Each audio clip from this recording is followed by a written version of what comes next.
Hello, welcome to another edition of the League's review slash preview show. I'm your host, your co-commissioner and your league champion, Sam Wood.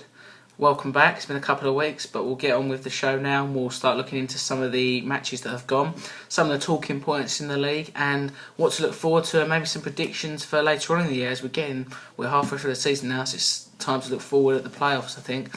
So we'll start off. We'll have a look at week 7. Start off with the first match. Tough one.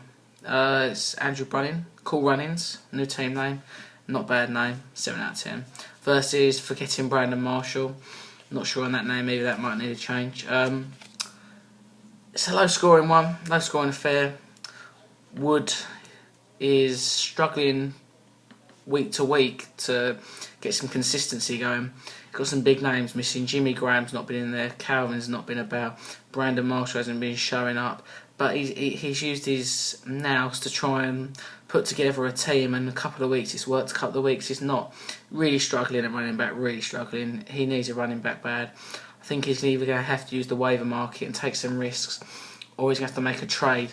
We can report as the league that there were negotiations late into last night between these two players that play each other for a big trade. Subsequently, Wood has come out and said there's not a fair trade on the market. There's no sort of look to help each other. It's trying to, in his opinion, Brunning has tried to steal players from him at a cheap price. And he's not willing to meet him halfway and take a part of the risk. And so the trade was looking like it could have been a huge blockbuster in this league. You're looking at big names. We can report that one of those names was Jimmy Graham and another one was Jamal Charles, but the trade has not happened. We can't see it happening unless there's some sort of change soon in either the players' views on their title aspirations. But as for the match, bit of smack talk going on Twitter. Wood saying he was going to win.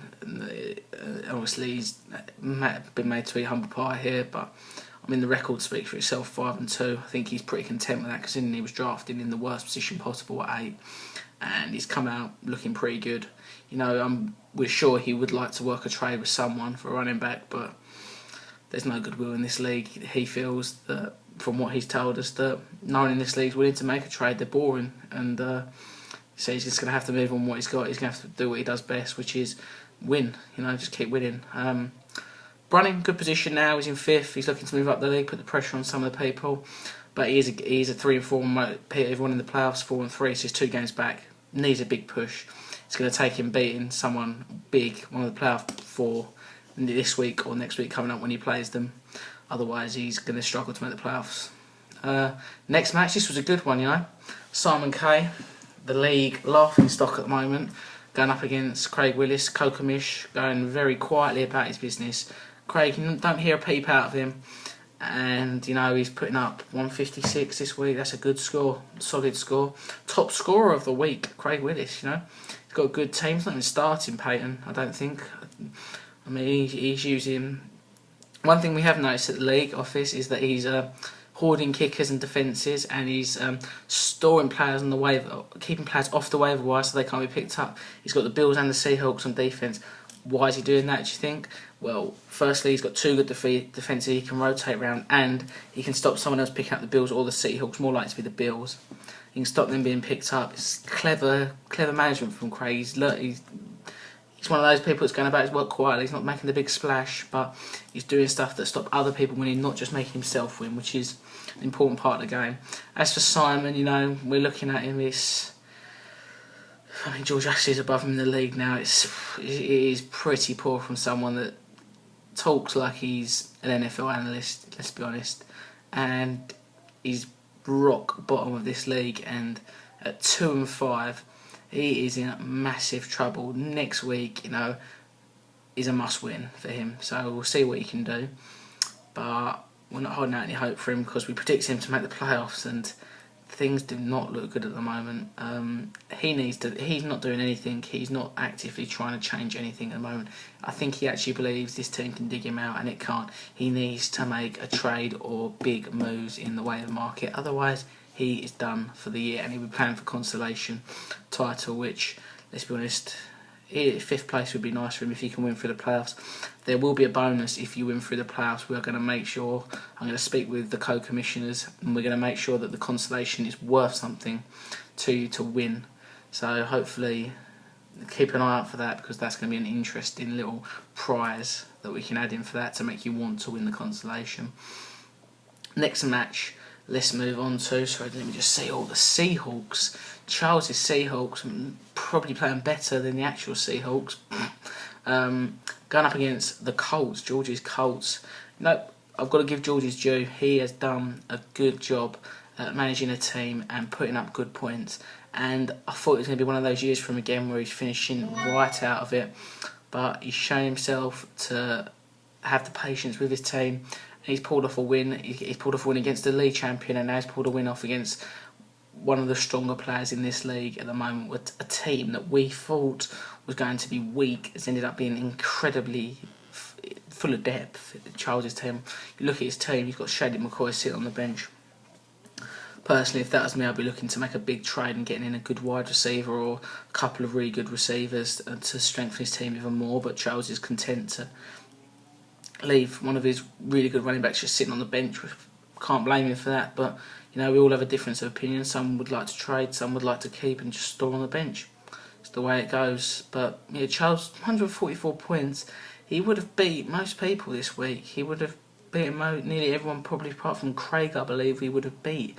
So it's a tough loss to swallow, but it's one of those, this is what fantasy football is about. You've got to deal with the people you're playing against week by week. It's not an overall thing. This is what makes it so interesting and so difficult to produce wins. Finally, someone who's to the league office has caused a couple of problems this week is Ollie Hume. Oliver's been... He read one of our articles and he took offence when we brought up the fact that he said he thought he'd be 4-0 or 5-0, if I correct me if I'm wrong. And he said we were making up false gossip. We'd like to just address that now. Oliver, you said this. You said the words you'd be 4-5-0, whatever it was then. And you cannot say something and then just say it's gossip. You said the words.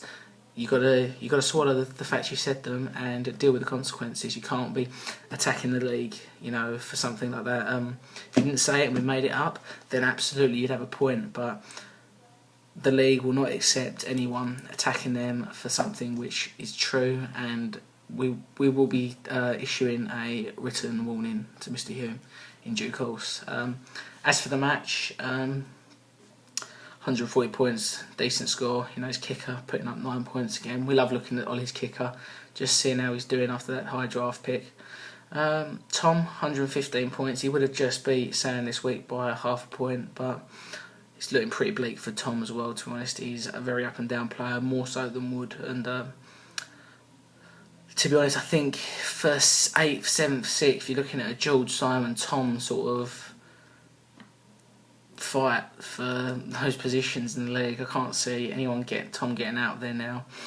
He's got a tough schedule, as does everyone, I suppose, but he needs wins earlier now, and he's not really shown up as of yet, so we'll see how it goes. But yeah, let's move on to week 8. Firstly, let's start off George's Colts going up against the Best Smith brother. This game, whoever wins it, they've still got a chance.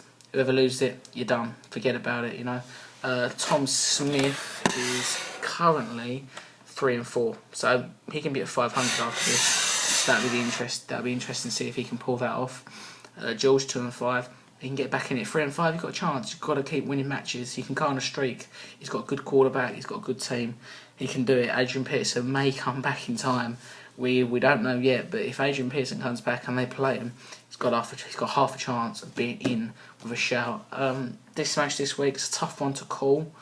I'm going to go with George's Colts to win this one. They put up big points last week. I can't see that changing.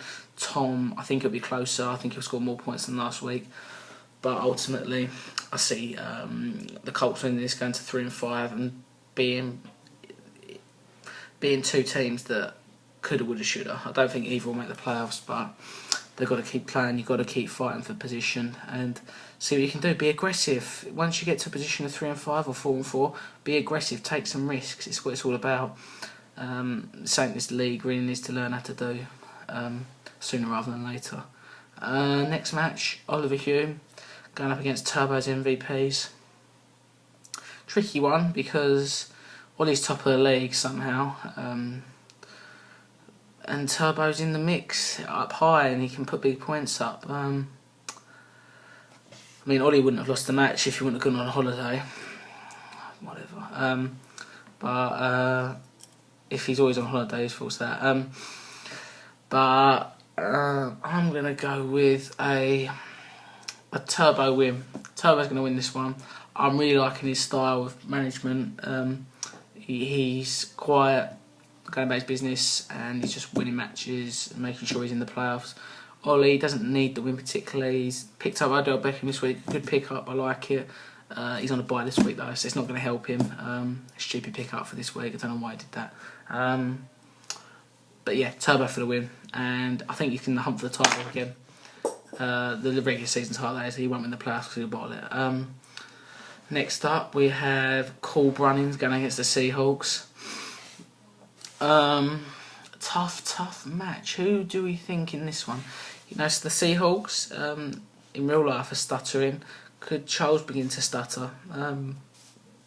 Andy, he's lacking those real big name players at receiver and tight end. He tried to make a play for Jimmy Graham and it failed terribly.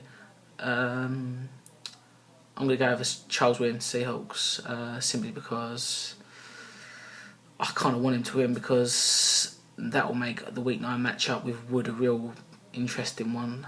And yeah, Andy wasted one of the league players' time last night, and it's not what we want to see in the league. We want to see people taking risks, and he didn't take a risk and he was boring. So yeah, Charles is going to win this one. Lastly, Simon Kay, 8th place. Worst player in the league, not worst player, sorry, incorrect. The player with the worst record in the league, and going up against Sam Wood for getting Brandon Marshall. I think Wood needs a Calvin Johnson welcome back party. He's not put up any points for a first round pick. He's not been good enough. Jimmy Graham, is he going to be fit another week? Would he get any catches? He's certainly got to hope so. We know he's got a couple of waivers for some running backs that he desperately needs. I think Wood misses having that running back that is a #1 great running back. He got lucky last year to be able to draft at 8 and get Shady. He's actively trying in the market to make a move, to make some history for the league, but no one seems to want to buy it. And so he's going to go about his business with his team now. Simon, could he pull out a shock? Yeah, I think he could. I think Wood's got a lot of players on buys this week and next week.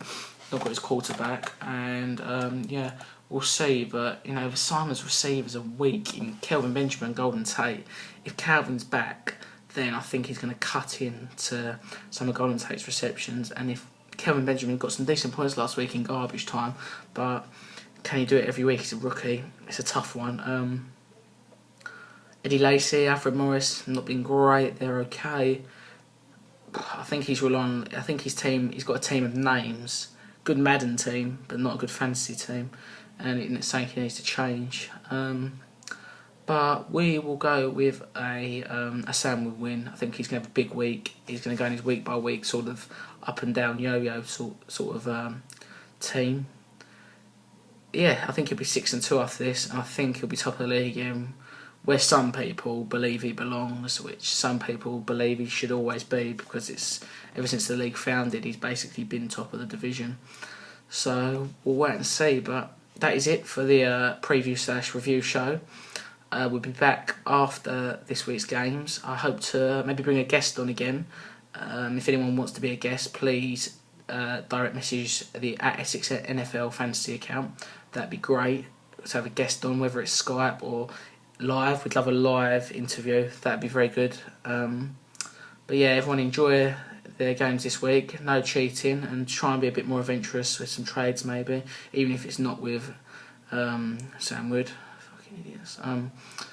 Anyway, thank you very much, and look forward to speaking with you next week. And go Giants.